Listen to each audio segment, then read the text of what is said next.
time. We want to practice the focus exercise. Everybody in the family should be practicing the focus exercise once a day with each dog.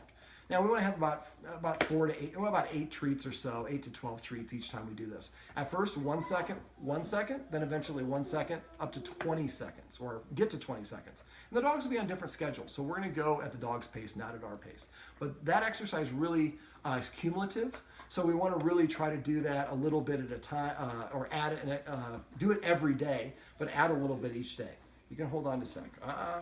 We're going to start letting the dogs out of the kennel calmly, and we're going to relocate the guardian's suggestion that they need to move the kennels in the basement. I think would be appropriate because right now it's too close to the dinner table. When we release the dogs, I would release them in the order that of calmness. And at first, just they have to lay down. And as soon as they lay down, we say you can come. And then eventually, when I'm laying down, I'm worried you're going to chew my finger off. There we go.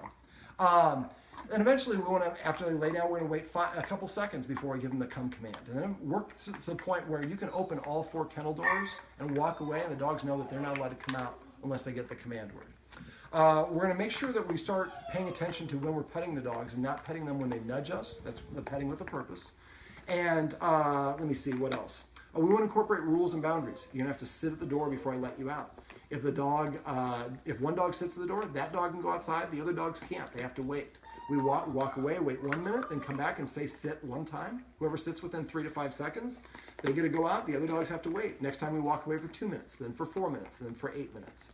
Dogs should not be near the table when there's food. Now we have 4 dogs. There's high energy, so we would practice that 1 dog at a time, and have just a little piece of roast beef that we microwave. We set the table like it's real dinner. Maybe we set that before dinner. And then we put the piece of roast beef and we cut it up and put it on everybody's plate. And we pretend like we're eating dinner so we get a chance to practice. Whenever your dog's doing something you don't want it to do, you want to break down the activity into something you can isolate and practice one at a time. Most of us try to train our dogs while we're living our life. And that's a really difficult way to do it because especially when we have 4 dogs, we're very distracted.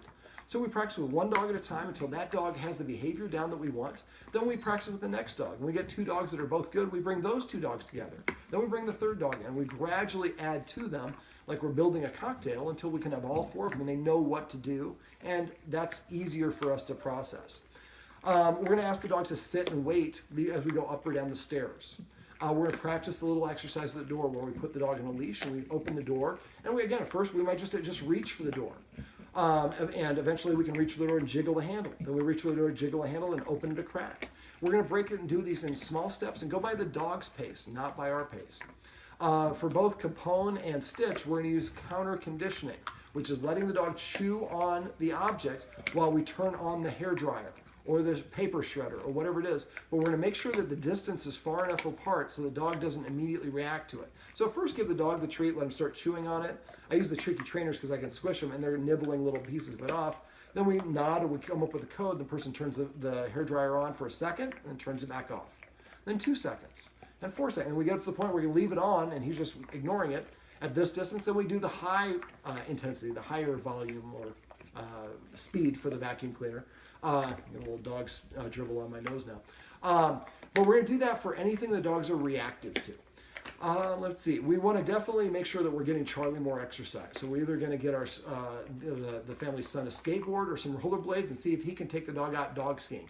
3 revolutions around the neighborhood and he was pretty pooped. The energy was much different. When his energy gets up, that would be a good time to take him out. And again, make sure that when we're practicing with the dogs, we're doing it 1 dog at a time. Don't make it too hard for you. And if you get frustrated, take a break. We want to make sure this is a positive, happy experience for the dogs. I'd like you guys to get into a habit of not walking around the dogs instead of walking through the dogs so the dogs get used to deferring to us. If the dog jumps up on our lap, we're going to immediately stand up. We're going to use the escalating consequences to disagree with the dogs. Remember, the first thing is we hiss, then we stand up and turn to face the dog, wait for it to be stationary, then take a step backwards as soon as the dog's stationary. When we use the 3rd consequence, we're going to march at the dog until it turns sideways, and then go to the 2nd consequence and pivot and wait for the dog to be stationary, then take a step back. Make sure every time the dog sits or lies down that you take a step back right away. That's a way of communicating that sit or whatever the dog did was what I wanted. Because you did it, I moved further away from it. Let me see, we didn't talk about establishing boundaries. I get the feeling we might actually need to come back for a second session with this family. They're good dogs. I just don't think that they really have the right understanding of what was expected from them. So now the humans know kind of how to communicate. They have a little bit more of a vocabulary. And speaking of vocabulary, we're going to use a word vocabulary, or whatever the watchword is that the humans want to use. If one person is saying come, somebody else is saying come here, we're going to consolidate, come up with a consistent list of commands, so we're all saying the same one, and we're not using overinflection. We're not going to let the dog sleep in the guardian's bed anymore. We're going to have them start sleeping in the kennels. When you make this transition, they are not going to like it. They are going to protest. You have to let them stay the whole night in the kennels. If you have to, get a hotel room and go stay outside the house, as long as we don't have to worry about them breaking out of the kennels or doing damage. But if they're whining and we let them out of the kennel, we're just teaching them. The only way all you have to do if you want to get out of the kennel is just whine, and we'll let you out. And we don't want to let them out of the kennels when they're excited. Let me see, what else? I cover a lot. This is, I think, about a 4-hour session, so I've covered a little bit more. If you have questions, I want you to call me. I'm available to my clients. I want you to call. If I don't hear from you, I assume that everything's going great. But try to increase the exercise, especially for Capone and Charlie, to put them in a position to succeed because they're not overstimulated. Don't let Stitch block access to the guardian. So when we have people come over, putting Stitch on the leash like we did today would be a good way to approach it. Now, what I did was I used a little positive reinforcement. When you have guests come over that are unknown, I would maybe have Stitch on the leash, but have him a little bit away from the door. We want him to be calm. And then have the person just kind of come in, hand them a treat, and then toss a treat towards Stitch.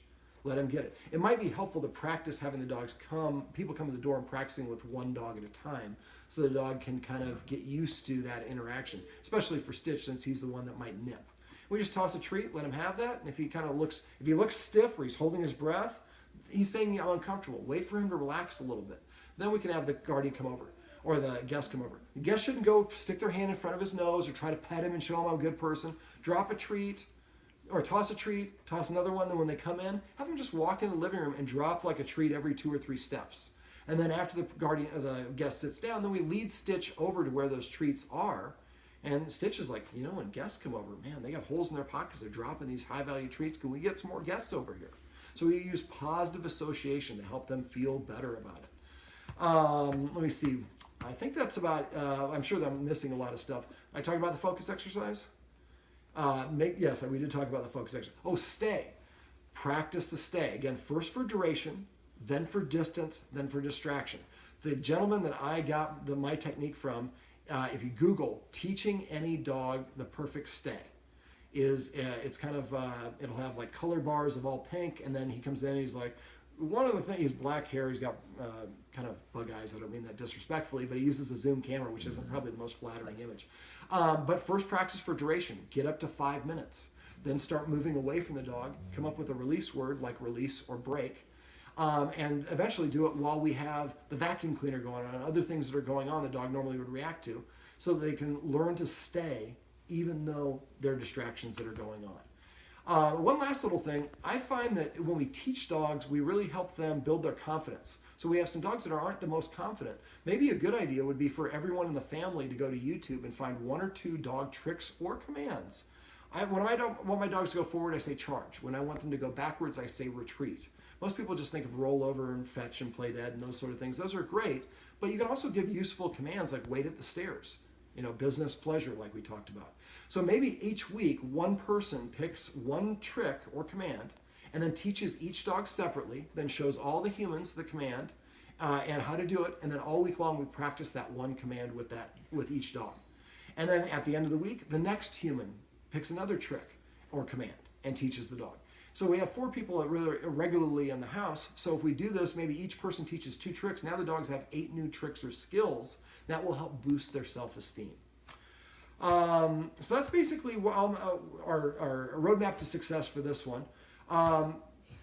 Like I said, if there are problems or things the dogs can't do, back up, make it simpler, look for ways to create positive association with it, and reduce the intensity so the dogs can deal with it without reacting. All right, that's the roadmap to success for these dogs. Remember, everything you do trains your dog, only sometimes you mean it.